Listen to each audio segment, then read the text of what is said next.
He's the one, the only God, and he's here joining us today to talk about Donald Trump. Thanks for taking time for us, God. Stacy's mom has got it going on. God, could you maybe remove the glasses, please? Stacy's mom. What? I'm God, goddammit. I'll do whatever I goddamn want. Jesus Christ. Great. So God, the question we all have on our minds is, why did you create Donald Trump? Listen, I don't really have reasons for what I do. I just do what entertains me. I mean, humans act like they're my greatest work, but honestly, I just created them one night when I was high for shits and giggles. I do remember creating Trump, though. I designed him like any man, except I gave him a small love muscle, right? I do that often, though, because I think it's hilarious watching men scramble to try to overcompensate for it. But Trump, that man took it to the next level. I mean, he built a freaking tower. It doesn't get more literal than that, right? The building, it's a metaphor for his penis. You get it, right? Right, I get it. So is this why Trump wants to be president, as a form of compensation? Naturally. Now that he has constructed his tower, his manhood, it is time for him to mount the world and fuck it. You see, his whole life, Trump has wanted to be me.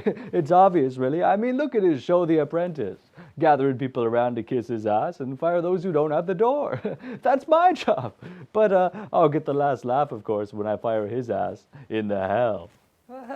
Look, Trump isn't alone, though. Everyone wants to be me. They think it's all fun and games. But do you know what it's like having everything, yet nothing to live for, greater than yourself? Do you? You know, Trump and I do share some similarities, I'll give him that. But unfortunately, he could never be me because he just doesn't have the hair. I'm glad you brought that up, actually, because there's speculation on Earth he's actually bald. Could you settle for us, once and for all, is Trump's hair real? Oh, it's real hair, sure, but it's not his. You see, Trump's a prideful man and doesn't want anyone to know his secret. So for years, he's assembled his head of hair by sneaking into the bathroom after his wife showers and collecting the loose hairs from the shower drain and gluing them to his head. Naturally, he's had a lot of wives, though, so he's had to bleach and iron the hair to keep it consistent. But of course, that's why he goes through so many wives, since, he's always looking for better quality hair.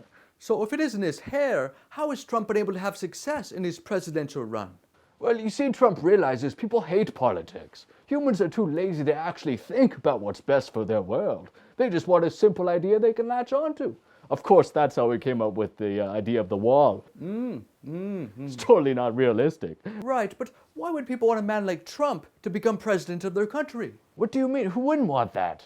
Wait, so God, you're saying you want Trump to become president? Of course, he'd get my vote. Why on earth would you want to see that? The same reason I'm always throwing rocks at planets or inventing new diseases. It's fun. Look, you understand if I wanted, I could easily just grant peace on Earth, right? But what would be the point? It'd be like making a romance movie where the couple just makes love the whole time. And last I checked, that's called porn. Listen, humans have figured out the politicians are just there to serve the billionaires who fund them. You can't blame humans for wanting to at least elect a billionaire who can put on a show. It's about time, too, because lately Earth's been getting kind of lame, and I've been thinking about just blowing it up.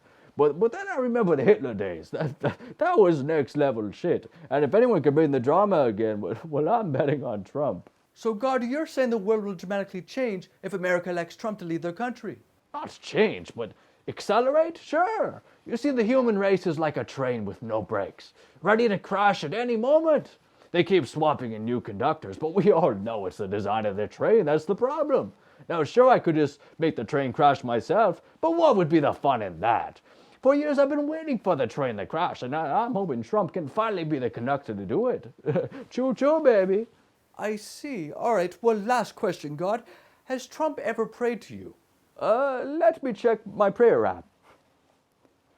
Oh, Stacy, you naughty. Oh, here it is. Yes, he prayed to me yesterday, actually. His latest entry reads, God, I have billions. I married a model, and I'm well on my way to becoming president, right? Yet I'm still not happy. Maybe if you help me get my face on the $100 bill, I'd feel better. Typical Trump, really. Interesting. So how is it a man as rich as him isn't happy? Rich? Trump's not rich. Sure, he has a lot of money, but I didn't invent money. Humans did. God, I laugh at how humans collect mounds of worthless paper and call themselves kings. Meanwhile, they all pray to me about how miserable they are. God, I gave them life. I gave them a world to live in, yet here they are returning the favor by killing all my life's work. And for what? To see who can collect the most paper? Bitch, please! And still these humans have the nerve to pray for me to help them win a frickin' spelling bee. God damn it, I gave you a mind, use it. I gave you toes, wiggle them. Oh my God, I can't believe I created humans. Why? Well, that does it. Thanks for joining us, God. We'll see you next time on another episode of Interviewing God. Until then, may God be with you. Oh, I gotta kill myself one of these days. Thanks for watching. If there's a hot topic you want to see me interview God about next time, well, hey, pray to him, maybe he'll answer. Or leave a comment, because that might be easier on all of us.